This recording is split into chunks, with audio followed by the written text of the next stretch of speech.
deputado Ronaldo Nogueira, usando do artigo 86 do regimento interno do grande expediente. Senhor presidente, senhoras e senhores deputados, eu quero iniciar este meu pronunciamento trazendo pedido especial para esta Casa Legislativa, no sentido de que, na análise do projeto que versa sobre a reforma do Código Penal, que possamos ser racionais e que o impulso que move o sentimento de vingança, ele não seja parâmetro para aquilo que haveremos de ditar como base dessa lei. A reforma integral do Código Penal, tanto na parte geral quanto na parte especial, mediante uma alteração na estrutura da aplicação da lei penal, da teoria do delito e da pena, bem como uma modificação dos enunciados criminalizadores, a criação de novos tipos penais e a incorporação de tipos penais hoje esparsos na legislação extravagante, precisa de uma maturação com a participação de toda a sociedade. Um projeto de Código Penal se convertendo em lei afeta todos os cidadãos brasileiros, pois passa a regular de forma muito intensa e grave o poder de intervenção do Estado em seu grau mais elevado. Em países que tiveram a consolidação do Estado democrático de direito, tiveram os seus códigos penais sob a análise de toda a sociedade, a comunidade jurídica e cidadãos, de modo a poderem resguardar direitos individuais e coletivos. Eu chamo a atenção naquilo que impacta diretamente nos direitos individuais, conquistas pétreas de nossa sociedade, contidas na Constituição da República. Somos constantemente tentados a mexer nesses direitos pelo impulso de nossas emoções, quando temos a oportunidade de flagrar conhecidos e desconhecidos e até nós mesmos nesse processo de condenar, pois trata-se de um prazer rude e cruel que não se deixa perturbar por coisa alguma. Eu quero, senhor presidente, registrar aqui parte do discurso preferido pelo ministro do Superior Tribunal de Justiça, Sebastião Reis Júnior, na ocasião em que era realizado o seminário crítico da reforma do Código Penal, ocorrido em setembro de 2012 no Rio de Janeiro. Disse ele: o juiz sentencia continuamente, por assim dizer. Seu veredito é a lei, e o que ele julga são coisas bastante específicas. Seu extenso saber acerca do bem e do mal provém de uma longa experiência. Mas aqueles que não são juízes, aqueles que ninguém designou, nem designaria em sã consciência para tal cargo, mesmos esses se atrevem sem cessar a proferir vereditos, e em todas as áreas. Nenhum conhecimento objetivo é exigido para tanto. Podem-se contar nos dedos aqueles que reservam para si seus vereditos, porque deles se envergonham. Essa enfermidade de julgamento é uma das mais disseminadas entre os homens, acometendo praticamente a todos. A ocorrência de um imenso número de fatores determinantes da criminalidade violenta em nível mundial.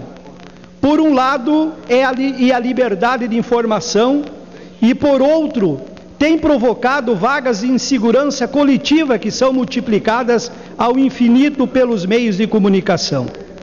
A reação a esse fenômeno, no plano interno, tem como resposta imediata o acréscimo de propostas de medidas repressivas. Os crimes classificados como hediondos são apresentados pelas mídias de massa e por alguns políticos como um fenômeno terrível, gerador de insegurança e causado pela suposta dulcificação da lei penal. Acredita-se que o remédio contra esse mal não seria outro senão o implemento de reformas ditadas pela ideologia da repressão, fulcrada em severos regimes punitivos e que aparecem sob a capa de movimento de lei e de ordem. De toda forma, nada mais perigoso para a democracia e para o Estado de Direito do que o vilipêndio ao direito de defesa, fundado em uma difusa ânsia pela condenação, pela prisão, por um espetáculo que satisfaça os mais íntimos desejos de vingança. Garantir o direito de defesa é assegurar a racionalidade da punição, é fazer valer o mais importante limite do arbítrio.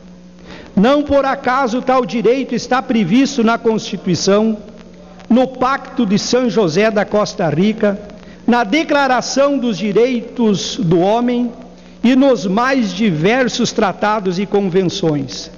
É um direito humano contrapor à acusação argumentos, recursos e disposições legais que favoreçam o acusado. Querer impedir o uso de boas defesas diante da avassaladora ansiedade pela condenação, além de ilegal, é covarde e imoral. Aquilo que acontece hoje, senhor presidente, revela uma realidade que, pelo que percebo, atinge hoje as principais democracias mundiais. Todas mostram o surgimento de um sentimento de vingança, impotência, raiva, que toma conta da sociedade como um todo e que quase obriga o legislador e a própria justiça a imporem um direito penal expansionista, sempre usando a necessidade de se garantir e preservar a segurança dos cidadãos como motivo. Direitos e garantias individuais conquistadas às duras penas ao longo do tempo estão sendo colocados em segundo plano, em razão dos sentimentos de insegurança e vingança que afligem a sociedade. O Estado está sendo derrotado pelo crime organizado. Organizações criminosas apresentam-se mais estruturadas e aparelhadas que a máquina estatal. O tráfico de drogas tomou conta da sociedade. O medo do cidadão comum atingiu níveis nunca antes vistos. Ele se sente inseguro de fazer as ações mais corriqueiras do dia a dia, como andar de ônibus ou ir a um restaurante, e passa a exigir do Estado uma ação de força, uma demonstração de poder e controle. O fato é que o Estado não toma mais a iniciativa. O Estado age quando é provocado pela mídia e pela sociedade.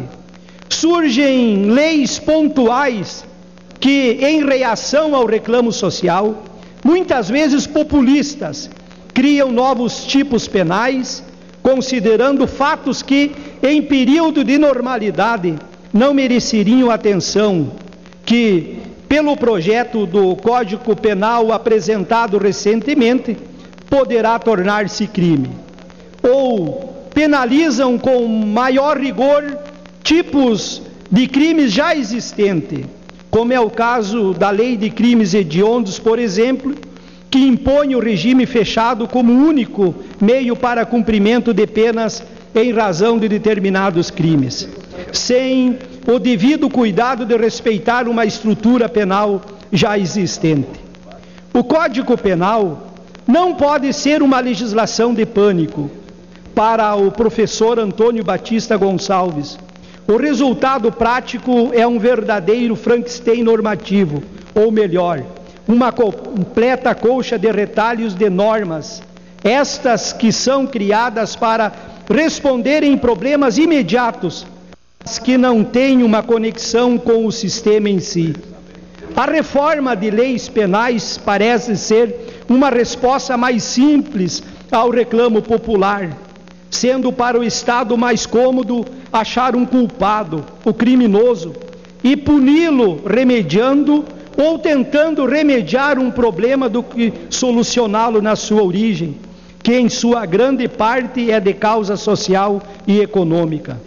Como disse recentemente o professor Miguel Reale Júnior, o erro está em você estabelecer uma punição, uma interferência do direito penal em fatos que devem ser enfrentados pelo processo educacional, processo de educação na escola, processo de educação na família, e não com a repressão penal.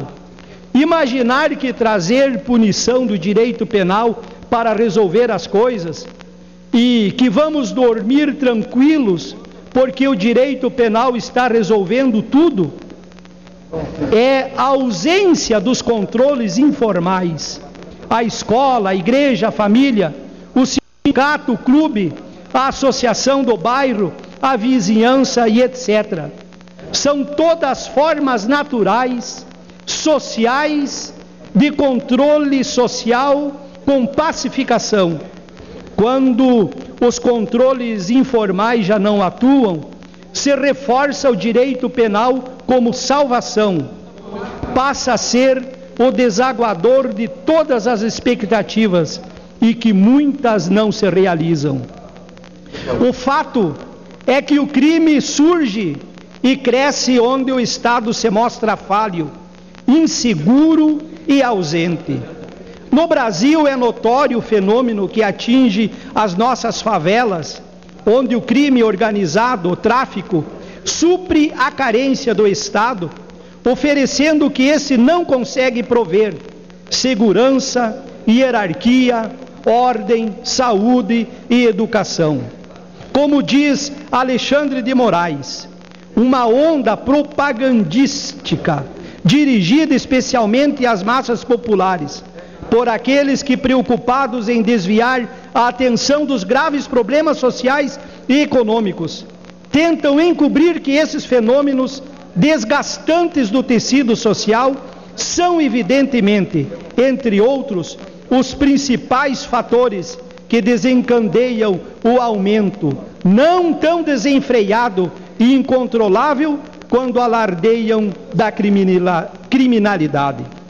A solução que se apresenta é o expansionismo do direito penal com a relativização de direitos, o que pode fazer surgir, a título de se tudo proteger, o Estado de Direito, um regime totalitário, opressor, em que os fins justificam os meios. E não é isso que queremos, senhor presidente. Estamos diante de um confronto entre prevenção e garantias. Quanto maior prevenção, maior o detrimento de garantias. Quanto maior maximização das garantias, menor funcionalidade preventiva, em que parece predominar o entendimento de que é mais importante hoje ceder garantias para aumentar a segurança do que o Estado cumprir o seu papel. Surgem e ganham força, mesmo que de modo não ostensivamente assumido, práticas próprias do direito penal do inimigo, em que o indivíduo é considerado como um potencial perigo à sociedade, podendo-se contra ele agir não só de modo repressivo, mas também preventivo, aplicando-se-lhe antecipadamente uma sanção ou uma medida de segurança, tudo para se garantir a paz social. Há uma ampla antecipação da punibilidade pela adoção de uma perspectiva fundamentalmente prospectiva, pelo incremento notável das penas e pelo relaxamento ou supressão de determinadas garantias processuais e individuais. O princípio da inocência fica esquecido, parte-se do princípio da culpa. Com o direito penal do inimigo, passamos a ter duas categorias de cidadãos: aqueles tutelados pelo o que podemos assim chamar direito penal ordinário, que são as pessoas que praticam o crime de modo esporádico, eventual, que cometem um erro, e aqueles tratados por um direito penal próprio, mais rigoroso, em que os direitos individuais são relegados a segundo plano, que são os indivíduos que devem ser impedidos de destruir o ordenamento jurídico vigente, por serem reincidentes, criminosos habituais, profissionais do crime e integrantes de organizações criminosas, ou seja, os inimigos. Não nego que, como cidadão, a reação imediata natural ao crime que hoje assola a nossa sociedade, muitas vezes cometido por meios cruéis, desumanos, abusivos, seja esta que hoje existe, expansionismo do direito penal, com o incremento das penas e sanções como a solução mais eficaz e como a resposta necessária para punir os responsáveis pela intranquilidade que hoje toma conta de todos nós. Entretanto, a emoção não pode preponderar. Tal reação é natural e esperada por parte do cidadão comum, vítima desse tipo de crime, que se equipara a uma indústria estruturada e organizada e que se torna mais violento a cada dia que passa. Mas não pode tal reação ser a do Estado, que legisla e aplica as leis. O direito penal tem que responder à nova realidade. Não se nega esse fato, mas isto não significa que deva fazê-lo de modo precipitado, instintivo, pontual, emotivo.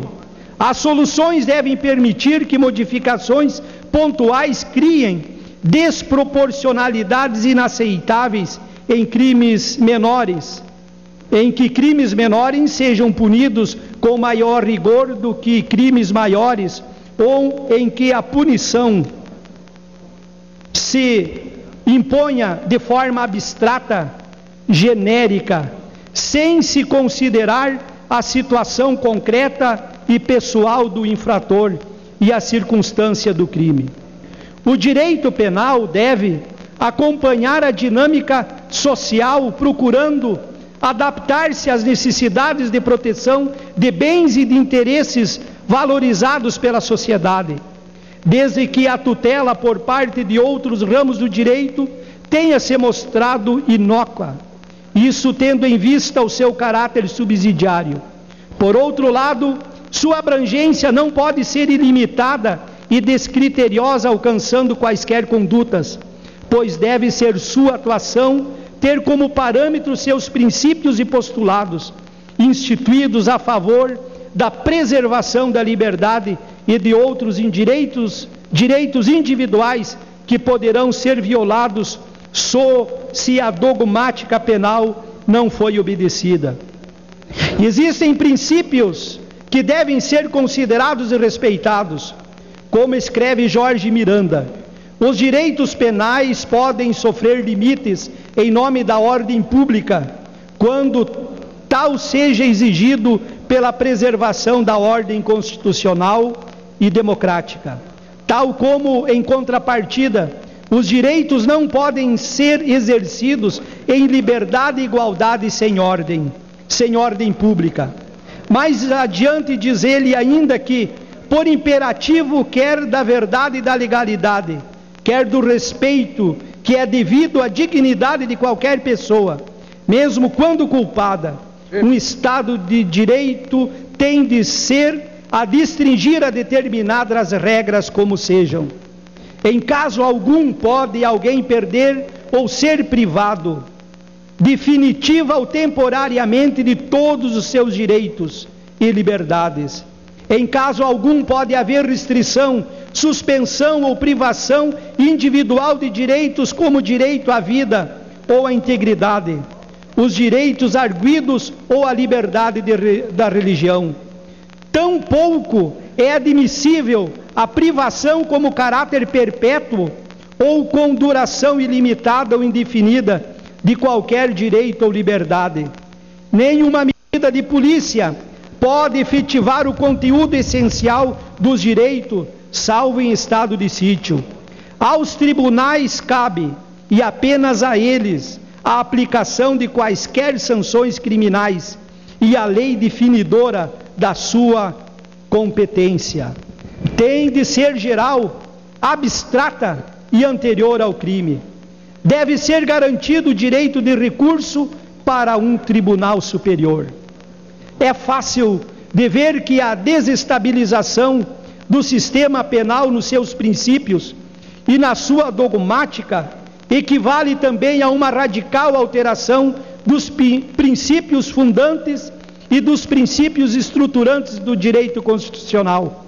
A própria natureza e caracterização dos dois direitos como direitos fragmentários. Porque o direito constitucional se deve conceber como ordem, quadro fundamental. Outro, o direito penal, porque se autolimita como última a proteção dos bens jurídicos criminais nos quadros do ordenamento jurídico constitucional. Sofre os efeitos da expansão do inimigo. A pressão recai sobre as constituições, obrigando-as a rever os respectivos textos, sobretudo no âmbito das liberdades e das garantias, transformando as regras em exceções e as exceções em regras. Exemplo, quanto às hipóteses de violação do domicílio, quanto à interceptação das comunicações, quanto à vigilância da privacidade, quanto à extradição de nacionais.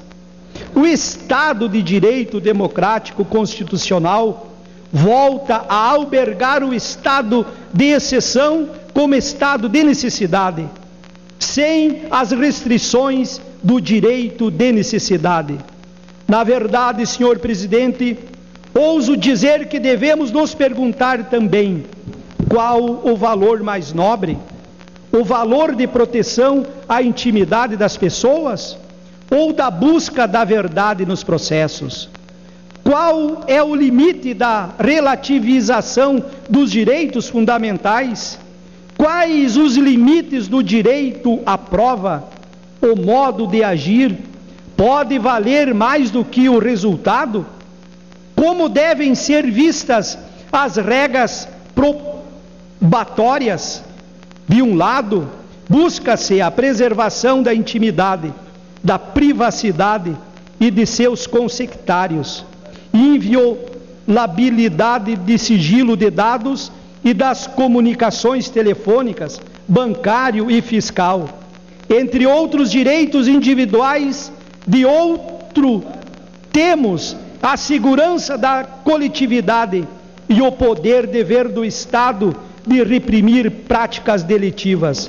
Garantias não podem ser objeto de restrições fundadas apenas em atenção ao anseio popular por uma resposta ao crescendo da criminalidade.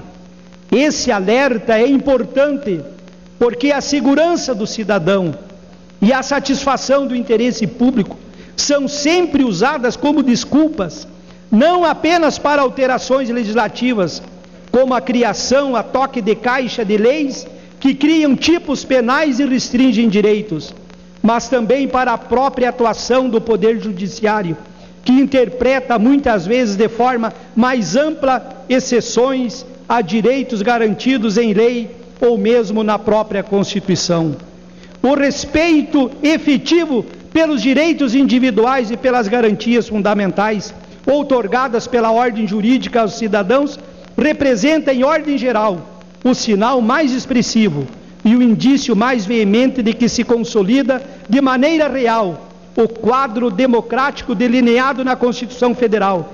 A restrição de um Estado de direito constitucionalmente previsto deve ser excepcional, expressamente estabelecida em lei, e guardar proporcionalidade, o que significa dizer que a medida restritiva deve ser adequada, necessária e proporcionada aos fins a que se destina.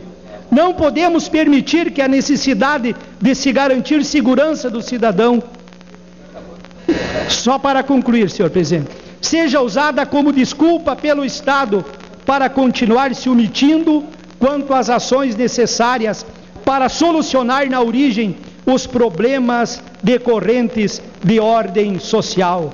Eu quero concluir nos termos do ministro Sebastião Reis Júnior, dizer que garantir a segurança do cidadão, acho eu, é garantir a eficácia de direitos e garantias fundamentais, e não os fragilizar aos poucos de modo a permitir eventualmente o surgimento de um regime autoritário ou mesmo totalitário. Seria isso, senhor presidente. Obrigado.